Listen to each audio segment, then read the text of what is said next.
Hi there, and welcome to Power Play on this Thursday. I'm Vashi Capellos. Tonight, out of control wildfires threaten Prairie provinces with states of emergencies in place. It's a very serious situation that we're faced with in Saskatchewan. We do need some rainfall. We absolutely will make every effort to be there for the province of Manitoba and its people. Thousands of people in Manitoba and Saskatchewan are forced to leave their homes. In moments, the latest on the status of the fires and efforts to control them with Manitoba's Premier, Wab Kinew, and then the Mayor of Flin Flon. Then, tariffs off, right back on now. There is a troubling and dangerous trend of unelected judges inserting themselves into the presidential decision-making process. A federal U.S. appeals court reinstates Donald Trump's tariffs less than a day after a lower court struck them down. Former U.S. Ambassador Derek Burney on the yo-yo hitting Canada's economy hard a little bit later on. Plus, the Prime Minister's first provincial tete-a-tete on the agenda for the upcoming First Minister's meeting, getting big things done and done fast. We'll preview the stakes of that meeting with our front bench, Christy Clark, Rona Ambrose, and Robert Fife a little bit later on in the show. First, though,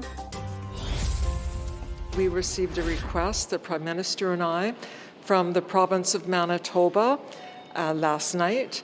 And of course, that request was for emergency evacuation with respect to 2 First Nations communities in northern Manitoba. Just looking ahead to the weather forecast, it doesn't look good. It looks like it is going to further deteriorate. There's no rain in the forecast. Today we're declaring a provincial wildfire state of emergency.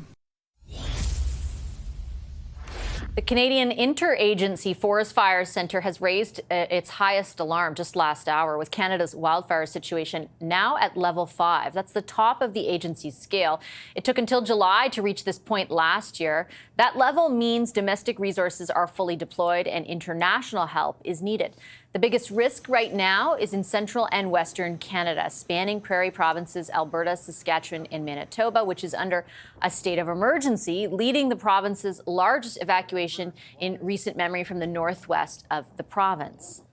With us now for the latest on this situation in his province is Manitoba's Premier, Wab Kinew. Premier, thank you so much for making time for the conversation. I really appreciate it. Thanks for having me back. So yesterday was the declaration of a state of emergency province-wide. What can you share with Canadians watching tonight about the status of some of the more dangerous, out-of-control wildfires at the moment? Well, it's been another tough day here in Manitoba, so we got to really thank the wildfire fighters on the front lines, as well as the RCMP and the healthcare people who are planning alongside the emergency management folks from the province. Here in Manitoba this afternoon, we've seen another wildfire start in the Split Lake to Tasqueyac area. At the same time, one of those fires, which led to the evacuation of Flin Flon, we believe this afternoon is going to be merging with a different wildfire that led to the evacuation of another community. So you can imagine that that will lead to a stronger, more intense blaze in that region. So the fact that we've had a Parks Canada firefighter injured here in the province, and we wish that person well, we thank them for their service. I think it just serves to underline how serious the situation is. And so when we look at the evacuation side of things, we had 17,000 people within a short window of time yesterday afternoon being told that they had to leave their homes. Biggest in recent memory, as you pointed out there. The first buses arrived in Winnipeg at about 3 a.m. last night. We were able, in a hockey rink here in town, thanks to the good work of the city of Winnipeg alongside provincial EMO officials, to house them there. And thousands of Manitobans across the province have been stepping up as well to offer shelter to their friends and family, which has really made a difference. And then the city of Thompson, First Nations like Opaskwayak, Nisitchawayasik, and Norway House, all stepping up to offer shelter as well. It really has been a joint, unified Manitoba-wide response. And amidst the challenges, I do really want to thank folks for cooperating and working together in that way. I'm sure you have been speaking, like many of us in the media have, to people who were evacuated from their homes. Lots of them very grateful for the situation you just laid out, all the assistance being provided by other communities. But of course, understandably, incredibly concerned about the potential for them losing their own homes or damage to their community. What can you share with us tonight about resources in fighting the fires and the level to which they're being deployed? Any concern about the need for more?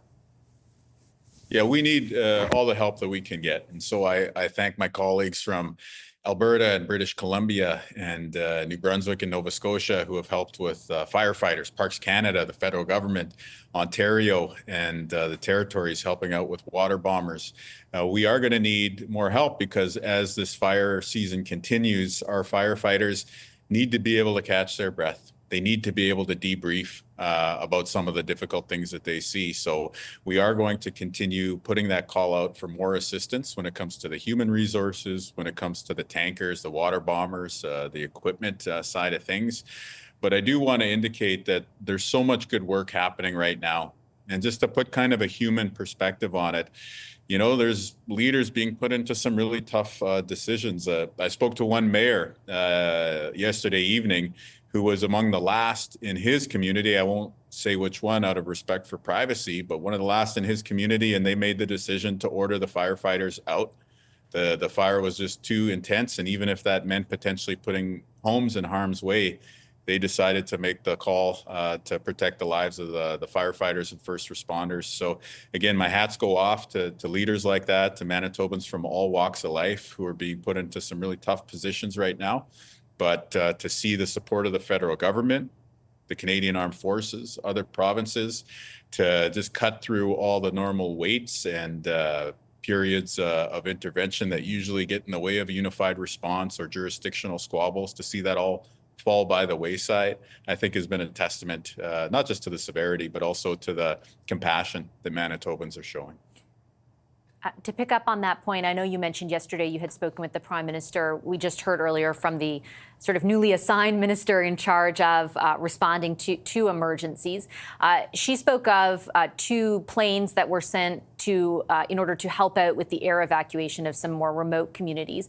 Are there additional resources that you have asked for or that have been agreed to be deployed to Manitoba from the federal government, I should say? Yeah, so to recap, we do have those 2 Hercules planes that are moving people out of northern communities like Puckatawagan and Pimichigamac. And just for your viewers to understand, this is not the typical deployment. And so there's a lot of logistics that go into place. You're talking about shorter runways. You're talking about having to contend with difficult conditions around smoke and tough weather. And so the CAF has been there with great support in terms of logistics, in terms of the Hercules aircraft, in terms of other aircraft, smaller planes that CAF is also using. And then Parks Canada, which is, of course, a federal branch, has been sending their firefighters. And so that partnership with the federal government has been very, very good. And we really thank them as well as the other provinces and territories who've been assisting a joint response. Plus municipalities. Let's not forget that there's First Nations and municipal governments and municipal fire services stepping up to help the effort as well, too. Is there anything you can share about the possibility of, you said earlier, like all the help we can get, right? And I mentioned off the top that there's this agency essentially for the country that figures out where resources are needed. And right now they've already assessed, you know, more than a month in advance of the last time they had to do so last year, that those resources countrywide are tapped out. And so international assistance may be required. Are there discussions that you can share with us about more stuff or more people that may be available? Yeah, I think, 2 helicopters have been identified internationally. I believe they're Colombian, but being deployed from the U.S.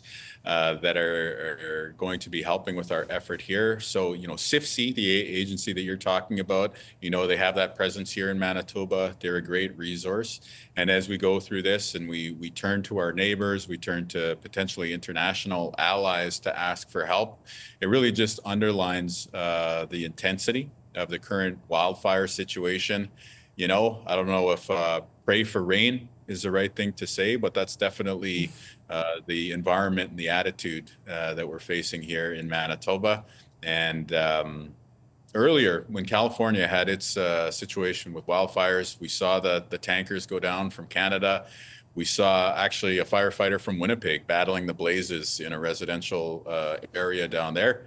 And so now that it's our time of need, we're very appreciative that folks are stepping up for us the same way that we do during their times of assistance. Well, Premier, I'll leave it on that note. I don't know what the right term is, but we are praying or crossing our fingers, whatever you want to say, for rain. And we're thinking of everyone in your province and certainly hoping the best. Thank you. Well, thanks so much. And thank you to everybody across Canada for your good support. Thanks, Premier. Good luck. That's Wab Kinew, the Premier of Manitoba. One of the hardest hit communities in that province is Flin Flon. The entire city was evacuated. More than 6,000 people when you count the area just outside the city as well as the city proper. George Fontaine is the mayor of Flin Flon. Hi, Mayor. Thank you so much for making the time for this conversation. I appreciate it. Oh, you're very welcome. What is the latest that you can share with Canadians watching right now about what is happening in and around Flin Flon? Well, in Flin Flon, absolutely nothing is happening because it's deserted. The only people going through here right now are emergency vehicles back and forth as they head out to where the fires are or checking in to do administrative things, that sort of thing. But so outside, because the fire is outside of our perimeter, thank goodness, and so they're all in place there. There's a lot of people coming in, more firefighters all the time from different areas, and we're very, very thankful of that. So today is a better day than yesterday. And can you take us through a little bit of what yesterday was like? I imagine it was very difficult for people in Flin Flon to get the word that they would have to evacuate. How did everything go? Well, it was very difficult because I came in from out of town. I wasn't here. I mean, with this condition going on, I made sure I got back into town. We were out for different reasons. And so I came in on an airplane and I saw a very, very, very smoky situation in the whole area. And so it was very frightening coming in. And then we started to get a briefing right away. I went into a briefing room when I got here and things were seeming okay. And then all of a sudden, we went and did an interview with the local radio. We did declare a state of emergency because we knew that we were going to have to do some things and do some preparations. Then suddenly we had, I think, maybe a change in winds and so on, and the flames were coming towards town and at a menacingly fast rate. And so we had to declare, evacuation at that point. And it was immediate evacuation, but people were already on short notice, and so it was very orderly. But our community and the two communities in Saskatchewan beside us all decided pretty much simultaneously to, get out of Dodge.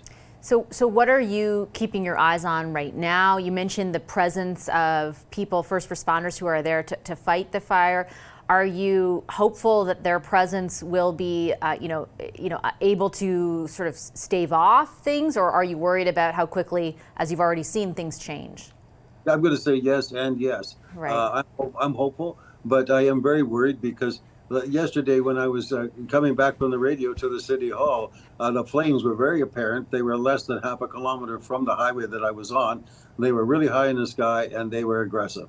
So they were coming towards us. And so I thought, I'm not sure we're going to even have time to drive out of here. But so people, who were leaving, the flames would have been very visible to them. Our city is surrounded by a lot of forest, and it's dry forest right now. I don't know, it's dry everywhere. And so it was headed, and my neighborhood, for example, is abutted by forest. There's just a highway between us and there. So it probably wouldn't take that much to jump, that sort of thing. So, the neighborhoods like mine would be the first to be affected if something like that was to happen. And it's not impossible at all. But luckily today the winds are a little better direction, a little calmer than it has been. So the people are in charge of the fire are trying to concentrate on not letting it go in the wrong direction for that to happen. So we're hopeful, but hopeful, but very, very nervous. I can only imagine. Have you had conversations with other levels of government at all, in particular, for example, the provincial government, about additional resources should they be required? Yes, I have, but the problem is I have been speaking by text to the premier and with him too, and with some of the ministers, I've been speaking. I've also been speaking with our new minister in the federal government, and they've all promised me that they're going to try to get whatever resources they can here as quickly as they can. But you got to remember that half of Manitoba is burning right now, and down the White Shell, all that sort of thing. So we know that the resources are very limited. So we're trying to work with whatever we can get, and that's a bit of the problem. I bet. Mayor, thank you so much for making time during what is, I can only imagine, a very stressful time for you and whomever is still there. Thank you very much. We're thinking of all of you. I'd just like to take this opportunity to thank the people, south of us, the PAW and Winnipeg and so on, who've been making accommodations for our people to travel through and to stay. So I really appreciate that. All right, noted. And like I said, we're certainly thinking of all of you. We're hoping for the very best outcome. Thank you, sir. Thank you. Nice to meet you. You too. That's George Fontaine. He is the mayor of Flin Flon in Manitoba. As updates on these out-of-control wildfires come into our newsroom, we will most certainly share them with you throughout the evening. Right now, I'm going to take a quick commercial break, and then we're going to turn to another developing and very significant story. Late yesterday, a U.S. court struck down Donald Trump's punishing tariffs on Canada and much of the world. Then late this afternoon, an appeals court put them right back in place. Former U.S. Ambassador to Canada Derek Burney is my next guest to talk about just that.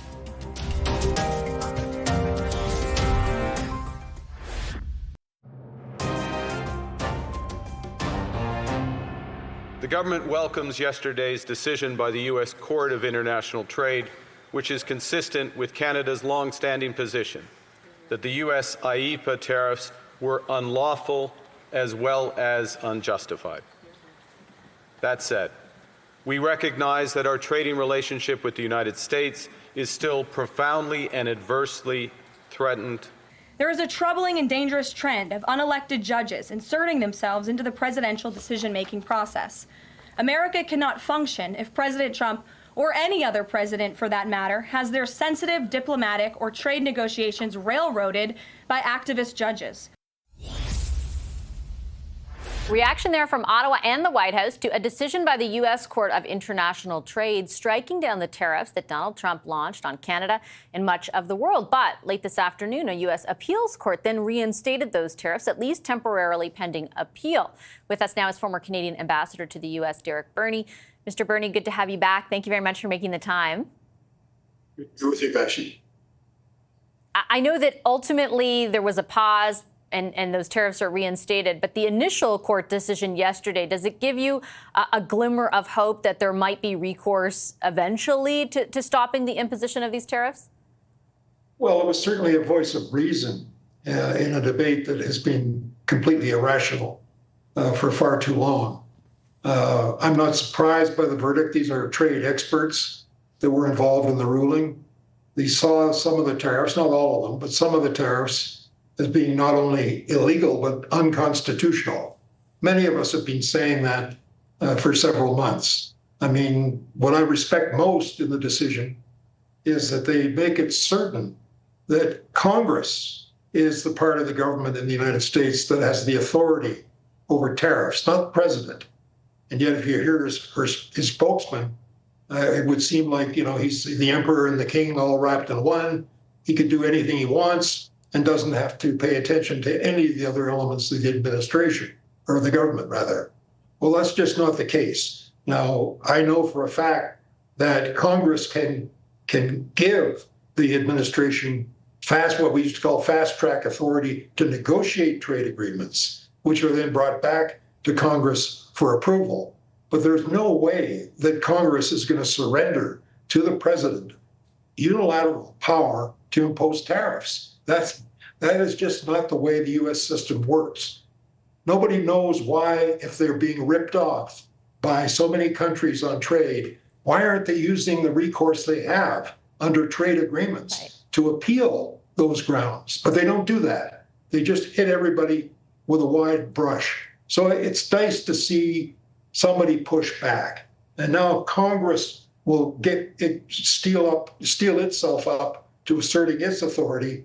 Well, it could be a different game. There are lots of loopholes or hoops you have to go through with appeals and all of the rest. And the administration does have other tools in its kit that it can use. I mean, the ones that they're using on aluminum, steel, and autos under Section 232 of the Trade Act, we used to call that the nuclear bomb.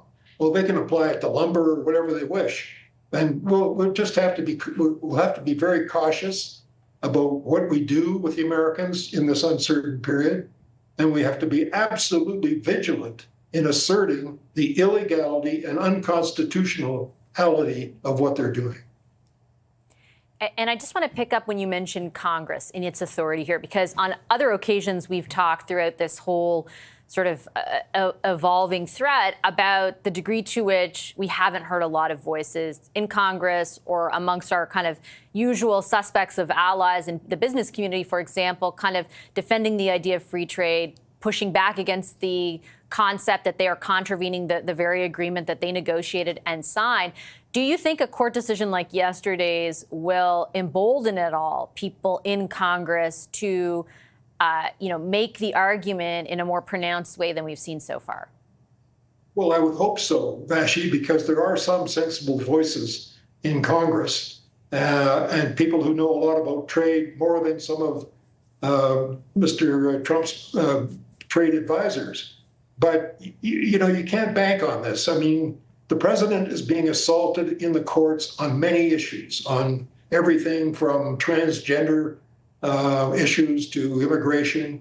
And I can't help but think that members of Congress feel that they have to rally around the president when he's under attack on so many fronts. But be that as it may, if this leads to a more sensible discussion of trade, an issue that is vital to the bilateral relationship, it should be good news. We can't guarantee anything at this point, and we should be cautious in any discussions we have with the Americans. Some of those who were trying to conclude deals with the United States have already pulled back because they want to know what the lay of the land is before they move to implement an agreement, which may be beyond what they have to do in order to get an agreement. So the uncertainty prevails. Canada has to keep its powder dry, be very cautious, obviously talk to the Americans as they wish, try to clarify what their objectives are with us on national security and trade. We have this wonderful new Golden Dome to talk about, which is probably something we can deal with pragmatically, but provided we've got the money. But it's a voice of reason. It's a good shot by a credible court. This is not some rogue judge, in some blue belt court in the United States. These are trade experts on the court. There's a court, I think there are 11 or 12 of them, and it was a 3-judge ruling. 2 of them were appointed by Republicans, one by Donald Trump, one by Barack Obama, and the other by George Bush. So there you have it. It was a bipartisan court decision. Nobody can dispute that. Let's see how it plays out. It's going to go to the Court of Appeal. It may ultimately go to the Supreme Court. But Mr. Trump's batting average with the courts hasn't been Ted Williams like. Not quite. I have time for just one final question, and I wanted it to be about when you mentioned Canada's approach moving forward and sort of the note of caution that you expressed. I interviewed the new U.S. ambassador last week, and he expressed optimism that there could be a quote unquote deal or a framework deal by July in place. There's speculation that both sides hope to be able to present something even in advance of the G7 taking place in the middle of June in Kananaskis. What is your best advice to the federal government as they navigate all of this about the prospect of, and I use the air quote sign, like a deal? Well, obviously, I don't know what discussions are taking place. And frankly, I don't have a high regard for the caliber of the discussions that we've had up until now, to the extent that I know about them. So my watchword would be caution. I don't think anybody's going to move to strike a deal with the United States in the next couple of weeks, given the outstanding court action pending. So I would urge our government to be cautious, be open at all times to whatever conversations the Americans want. As I said, we can easily talk about national security. It's interesting that one of the other points the court made was the use of the fentanyl emergency for the action, national emergency, was totally bogus. Well, I've said that for months. Many other people have said that. So, it's not a unique decision. The administration must have seen it coming, Vashi, because they had their appeal already within minutes of the verdict coming down. So it can't have been a surprise to them. But it sure tarnishes the reputation of the people who are giving trade advice to the president. And they should bear that in mind. And we should keep it in mind, too. We don't have to be sucked into anything. I'll leave it on that most perfect note. Mr. Burney, thanks as always. Appreciate your analysis. And nice hat. Derek Burney is a former Canadian ambassador to the U.S., as well as former chief of staff to former Prime Minister Brian Mulroney. We'll take a quick break. On the other side of that break, the front bench is here to talk about the politics of what you just heard and the potential impact here in Canada of this back and forth on those tariffs. Christy Clark, Rana Ambrose, and Bob Fife are with me after a break.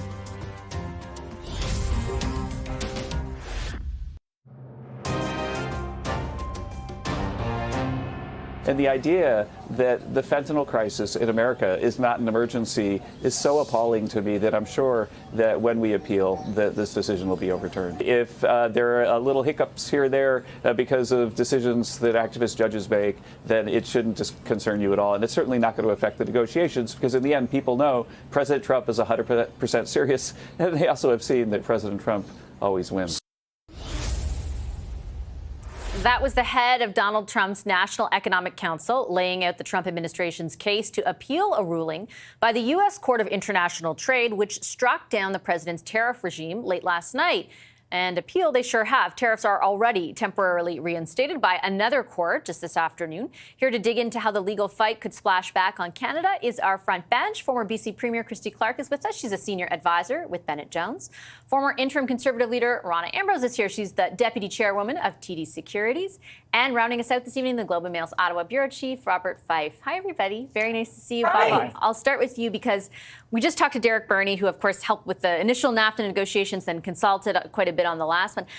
He made an interesting point about, look, this may be a sign to be even more cautious if you're Canada. Like, there are forces in the U.S. working to push back against this as a trade policy and maybe take that into account as we embark on negotiating a so-called deal with the United States as well. Do you think that will have an impact on the way we kind of govern ourselves? Well, not when you listen to the Prime Minister. He seems to be saying that we want to wrap up an agreement with the United States as soon as possible, perhaps before September. And this, in fact, though, may help the government's position with the United States because the Trump administration is facing, I mean, that was a hell of a decision that came down.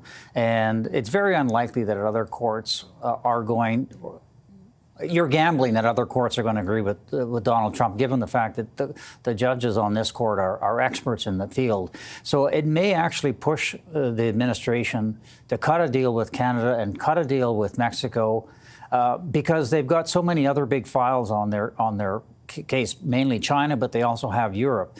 So I think there's a possibility that there could be an agreement. And why am I saying that? I think it's because there's been such a cone of silence that's been going on in here with the government about what is actually going on in terms of the talks with the Americans. We know Trade Minister Dominic LeBlanc was there all of last week. Do we know anything that went on there? No, we do not. And it's the Americans telling us they're there. The Americans it's not them, are telling us that they're there. And the fact that the Prime Minister has invited the President of Mexico to the G7 summit in Kananaskis is also an indication that perhaps they want to do some kind of a deal or get some movement on the tariff with the Americans because they're going to be together with Donald Trump. So I'm not saying that because nobody can predict anything but Donald Trump, but I think that we may not be seeing something that is actually happening underway that could mean perhaps an agreement a lot sooner than anybody expected. What do you think, Rana, are the most important metrics by which we might judge that kind of a framework for an agreement or an agreement with the United States? Because when I spoke to the U.S. ambassador, the newly minted U.S. ambassador last week, he indicated he didn't think there was any way it'd be no tariffs, but we might get the lowest tariff regime of any of the deals the U.S. makes. Should that be acceptable to us? Look, I think that we should forge ahead with an agreement as quickly as possible. I hate to disagree with Derek Burney, but this international tribunal the Court of International Trade that found, the three judges that found that they didn't believe there was a connection between using the emergency powers of the president to impose tariffs and the emergencies of fentanyl and immigration. They don't see the connection there. We all knew that. We get it. But now the pause lasted no more than 24 hours and tariffs are back on until at least they figure this out at the administrative level and at the court legal level. But remember, the president has other means to enact tariffs. He's still using Section 232, which is on aluminum and steel, and that hurts us. We need to get to the table and negotiate those tariffs away. And also on auto parts, we need to get to the table. That affects jobs in Ontario. We need to get to the table and continue to negotiate on that. But there's also something called Section 122 and Section 338, and this is all really boring. But he can use Section 122 and 230 and 338 to impose tariffs. He can, if this doesn't work out in the courts for him, he can just move. So insiders in Washington say to me, the courts might win the skirmishes, but Trump's going to win the battle and the war on tariffs. So we know there's going to be a tariff. And of course, we want to get to an agreement where there is no tariffs within the USMC and it's fully, truly a free trade agreement. We might lose out some American content or Canadian content in North American autos. We lost a bit last time. We know he's coming after that again. We know he's going to come after dairy. We might have to figure out a way to do that and compensate dairy farmers and open up more access to our dairy market. And the digital services tax. We know the Americans want that gone. And then in exchange for that, there's things like the defense, rebuilding our defense industry. The Americans are the ones with all these prime companies that have the means to sell us the equipment that we want and that we need. But Prime Minister Carney just said in his speech from the throne that he's looking to Europe to rearm, to join a European pact. And that might be a leverage that he has. So I thought that was a really interesting thing for him to throw into the speech from the throne. So I hope negotiations are going on right now. I don't actually think we should pause or we should hesitate, because even if he loses this court battle, he has other means to impose tariffs on us. Yeah, and I think Rana's point, Christy, is well taken, that I mean, even in the best of times, what the courts say don't seem to matter a lot to Donald Trump. And he seems very intent, no matter what, regardless of courts or other opposition, on using tariffs as a means of trade policy. What is your view on how, what that should impart or inform on our own strategy?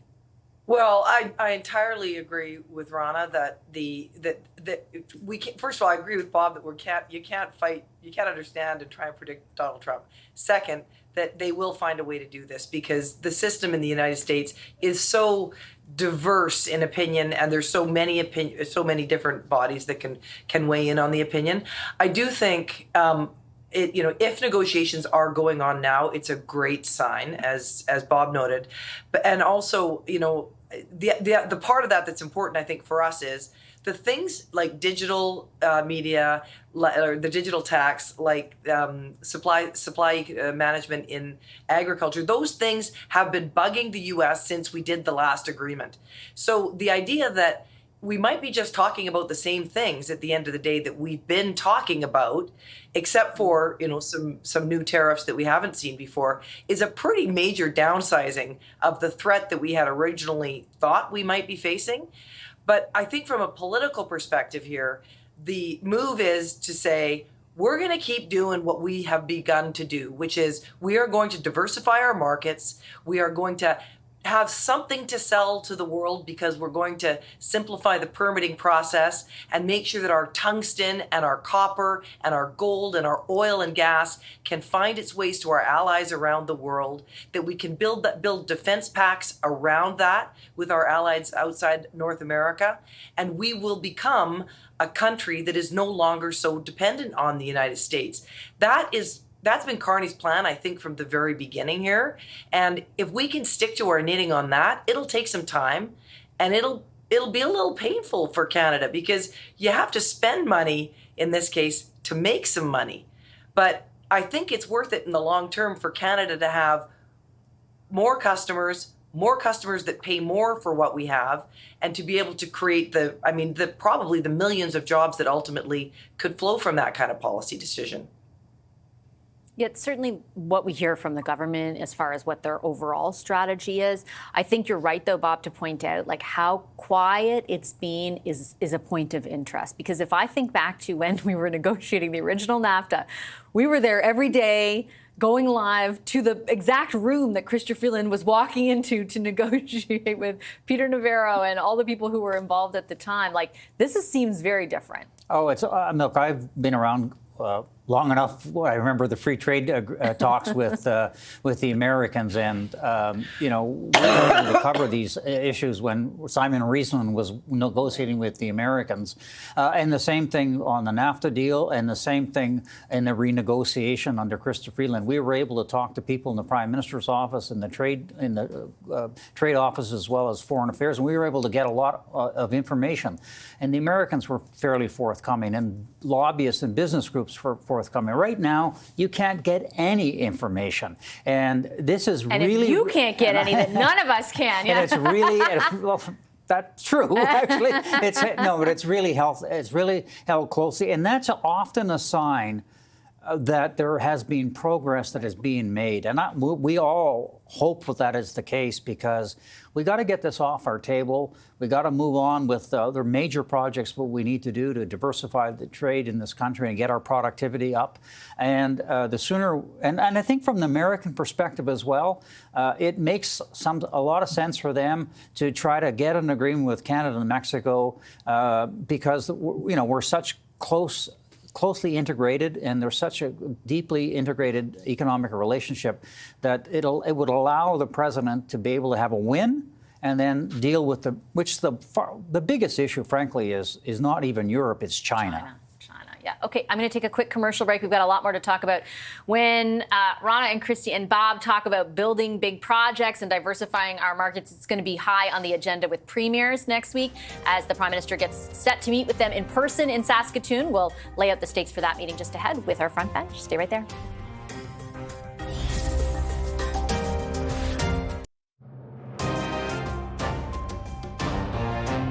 In parallel, we will work with the provinces and territories to build one Canadian economy by removing internal barriers to trade and labour mobility, and identifying and expediting nation-building projects that will connect and transform our country. Prime Minister Mark Carney, exactly a month ago, won the election in part on a promise to build big things and build them fast. That's the message he says he's going to take to a meeting with premiers happening Monday in Saskatoon. How much provincial buy-in should he expect? Our front bench is back to talk about that. Christy Clark, Rana Ambrose, and Bob Five. I have one former premier among us here. So, Christy, I will start with you, and I've been very curious to ask you. Like, look, everybody is saying they want to get big stuff done, right? Big, particularly infrastructure projects or energy export projects, and there's going to be an expedited process. I mean, how feasible do you think that actually is? There are two enemies at the table where the premiers are trying to figure this stuff out. And I mean, not people enemies, but enemies of these big ideas happening. One of them are all of the interest groups in every different province who don't want to let their province become open season for competitors. And so when I say that, it's unions, trade associations, it's the doctors, the nurses, the teachers, the trade unions, the list goes on and on and on. And all of these people are important constituents for premiers, and they really can pull some strings. So that's always an issue for premiers. If you're talking about, we used to get into this thing about trying to export wine all across the country. Like, BC makes the best wine in Canada, and you can't get it in Ontario. So we said, okay, we're going to drop all our trade barriers. We did. We were the only province to do so. Saskatchewan actually joined us as well. Nothing changed. Nothing changed. You can say you're going to do it, and you will still find out of the 10 or 12 jurisdictions that are around the table, most of them don't want to. The other problem, though, is the bureaucracy of it all. And it's very difficult for governments to really get a hold of the bureaucratic the kind of mess that's out there. And I note this, I think this is the biggest enemy that Carney actually has in trying to do all this stuff. It's that the bureaucracies across the country have grown so dramatically. Like you look at the federal government, I think it's, a third to 50% bigger. In British Columbia, it's 35 to 40% bigger than it was when I was there. It is a dramatic growth in the number of people that have been hired to do something. And when you give them a pencil to do something with, they're probably going to write regulations, and then they're going to go out and make sure that those regulations are met. So you think about where all this mess comes from. It comes from governments growing and growing and growing, and then deciding with the growth, well, gee, we better figure out more stuff to do. Turns out that almost all that new stuff that they want to do really smothers economic growth. And that is the enemy I think that Mark Carney is going to have to take on here, and it's going to be very, very tough. How do you think that meeting is going to go with the premiers on the very subject Christy lays out on, Rana? Well, it's funny, certain premiers certain prime ministers didn't like meeting with the premiers. I remember Stephen Harper and even Jean Chrétien before him used to avoid first ministers' meetings because they would get in a room and there would be a gang, asking for more money, demanding certain things. And, sometimes provinces would gang up on them. All that to say, look, I think there's a real agenda here, and the agenda is to, Prime Minister Mark Carney said, show me your nation building project. Let's talk about a one review, one project, one process to get these things through. That's going to demand legislation changes. It's going to demand regulatory changes. So we should see that in the House of Commons soon. If we don't, that's a signal that he's not seriously in touch with what needs to happen to make things like this move quicker. And these, I talk to these types of companies all the time in finance, and they're waiting for these signals. Will there be a change to Bill C-69? They all know what Bill C-69 is. It may not, if he doesn't rescind it, what's he going to replace it with? He's talking about a one project, one approval. Okay, great. These are the signals that we need to see in the investment community so that we will start to actually attract investment back to this country. Mark Carney cannot build every pipeline. I'm glad that TMX got built, but it cost $37 billion of tax money. We cannot build every LNG project, every port, every airport, every pipeline. We need the investment community to come to the table. And the way we do that is to send the right signals. So I think, the build big, build fast, to build, baby, build, it's been done in other countries successfully, but he's got to put in the right regulatory reform and the right legislative reform.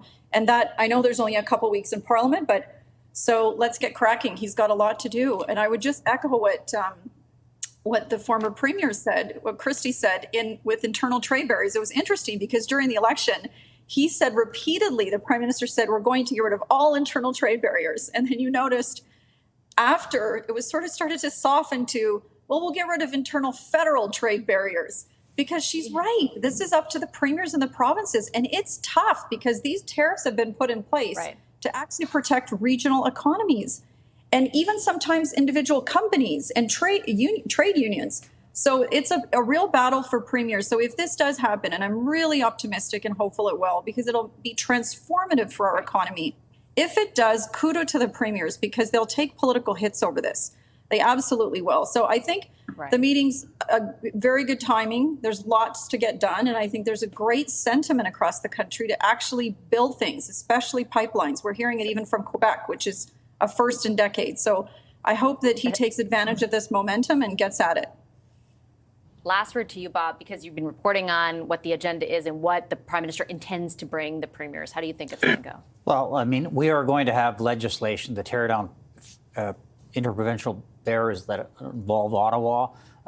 It'll pass by June, and there will be legislation that is it's all going to be one bill. It's supposed to be passed by June. That also will fast track projects, nation-building projects that'll be pipelines, nuclear facilities, trade corridors, mines and ports. Particularly, we need our ports in British Columbia need to be, a lot of these ports need to be upgraded.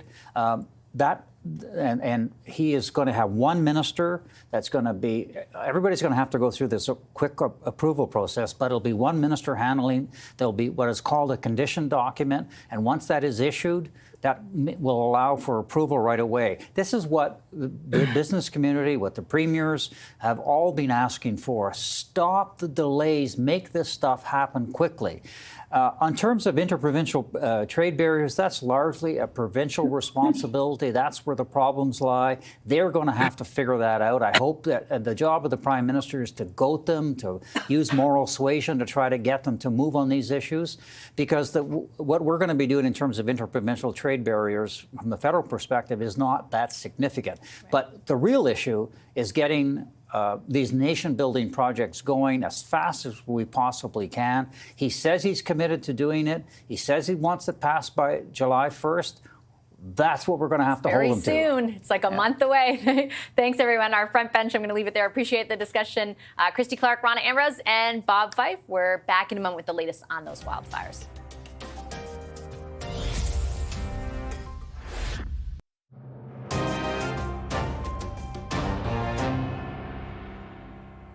Returning to our top story this evening, dangerous wildfires raging across the prairies, forcing an historic evacuation effort in Manitoba. CTV's Alex Karp met up with some of the evacuees who've been relocated to Winnipeg. Vashi, it's one of the largest evacuations this province has ever seen. Over 17,000 people are now evacuating from northern Manitoba to cities like Selkirk, Brandon, and Dauphin, but majority of them are coming right here to Winnipeg. Many of these evacuees are coming from Flin Flon and First Nations communities like Pimicikamak and Puckatawagan. People there were forced to evacuate yesterday as the wildfires continue to worsen in the northwestern part of the province. The Premier yesterday called Prime Minister Mark Carney, who gave the green light to let the Canadian Armed Forces assist in the evacuations, and that process is ongoing right now. I'm outside a hockey arena that has now been turned into an evacuee center. The Red Cross and province are using this facility for registration and to help evacuees figure out where to go next. I spoke to a few people who drove from Flin Flon overnight to Winnipeg last night, escaping those wildfires, and they say it's been nothing but a stressful time. The smoke was getting pretty heavy and we had to drive out, so we didn't know what the visibility was going to be like when we left Flin. The important thing is that I got out, same with my family, and to be honest, I was like terrified. I really was. I think everybody's feeling like that, being anxious and then scared, and at the same time, like thinking of what's going on, when we're gonna get back in there, or we're still gonna have a place to stay when we go back in there. The City of Winnipeg says some facilities and services could be affected as employees are helping with emergency services. The province is also urging evacuees to potentially stay with family or friends if possible, as hotels across the province remain limited. Vashi? Thanks so much, Alex. And we will have continued coverage of these fires tonight on CTV News Channel. I'll leave Power Play there. I'm Vashi Capellas. Thanks for watching.